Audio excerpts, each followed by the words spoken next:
さてさて、今日も解説をしていきたいと思いますが、今回は最近急に増えたテレワークや在宅勤務について話をしていきます。おお、これは結構気になる話ですね。まあ、在宅勤務ができる仕事もあれば、できない仕事もあるし、まだ導入するのに躊躇している企業も存在するでしょう。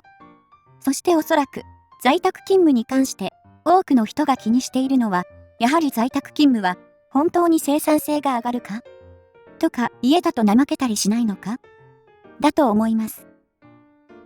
確かにそこいら辺は気になるところですよね。そんな私たちの疑問に答えてくれそうな研究を行ったのが、ハーバードビジネススクールの研究チームです。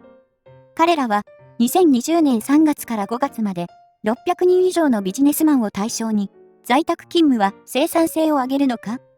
という点について調べました。まず2週間おきに、7つの質問を行い、そして仕事中にやり取りしたメールなどを収集して、在宅勤務を始める前後と比較を行い、さらには会社のシニアリーダーにもインタビューを行いました。その結果、テレワークを実践すると、会社で仕事をするのとほぼ変わらない生産性を維持できることに加え、自己効力感や注意力も 10% 向上することが分かりました。逆に、テレワークのデメリットとして、多くの企業が慣れないテレワークで、会議と仕事の適切なバランスを見極めるのに苦労したことや、自宅で作業する社員の多くが、プライベートと仕事の時間をうまく割り切るのが難しかったせいで、ロックダウンが始まった直後の数週間では、5割以上の社員が、1日10時間を超えるほどの労働をしていたということが挙げられています。また、子供がいる家庭では在宅勤務を行うのは、やはり難しいという報告も出ています。やっぱりそうですよね。いきなり家で仕事してくださいって言われても、プライベートな時間と仕事の時間を区別するのって意外と難しかったりしますしね。実際、働く場所が変わることのデメリットについては、多くの人が気にすると思います。そしてそんな疑問について調査を行ってくれたのが、我々の動画ではおなじみのスタンフォード大学です。研究チームは、あるアジアの旅行代理店の従業員508人を対象に、週4日の在宅勤務グループと、従来通りオフィス勤務をするグループに分けて、9ヶ月ほど、いつものように仕事を続けてもらいました。一応、どちらのグループも、勤務シフトや使うシステムは全く同じで、単に、働く場所が変わったらどうなるという部分を調べました。その結果、在宅勤務グループは、そうでないグループに比べて、仕事の達成度が 13.5% もアップし、さらに、離職率が 50% も低下、そして、仕事の満足度が上昇したという結果になりました。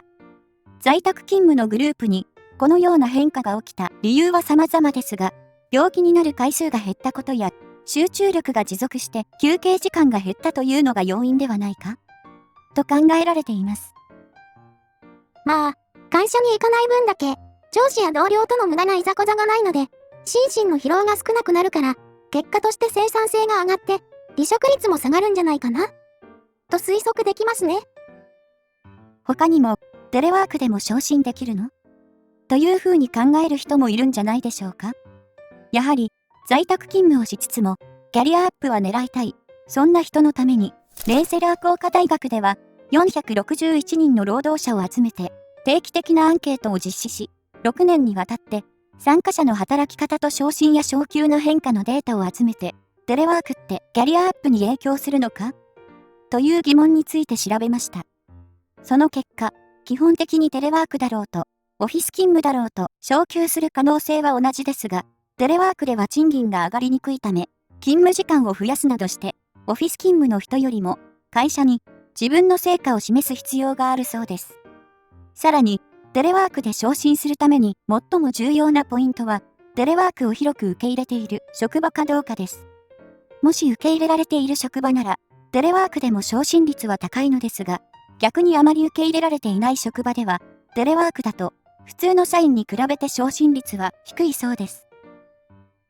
そう考えると、今の日本では、まだ在宅勤務で昇進するってのは難しいのかなと思いますね。もちろん、今後は改善されると思いますが、それに、在宅勤務をしようという話はよく聞きますが、在宅勤務が合う人、合わない人の話についてはあんまり聞きませんね。もちろん家で仕事するのが好きな人ばかりじゃないのは当然よね。実際、フロリダ国際大学では273人の会社員を対象に、どんな人が在宅勤務のメリットを受けやすいのかという問題について調べています。その結果、在宅勤務によって作業パフォーマンスが上がる人は、複数の仕事を掛け持ちしている人と職場で同僚に頼ってばかりの人でした。忙しい人ほど邪魔が入らない在宅勤務の方がいいのはなんとなくわかりますが、他人に頼ってばかりの人にも在宅勤務をさせると、頼れる人間がいなくなるから、結果として自分の力で仕事をやるようになる的な感じなんですかね。さらに、サイコロジカルサイエンス誌では、過去に行われた通勤に関する実験を調べ直した系統的レビューを行い、多くのデータをまとめて、実際のところ在宅勤務ってどうなのという疑問に対して大きな結論を出した科学的な信頼度がかなり高い内容になっています。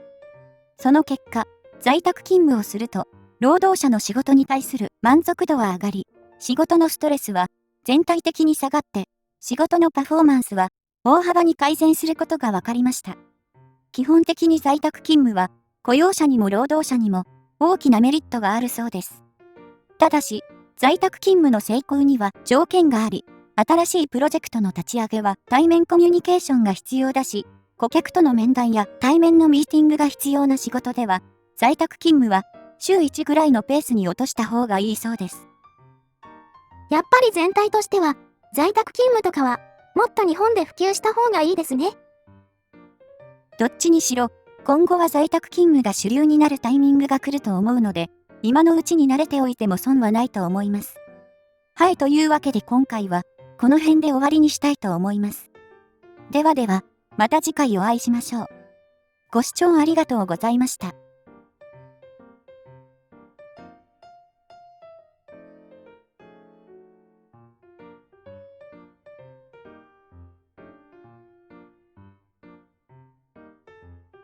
チャンネル登録と高評価をお願いします。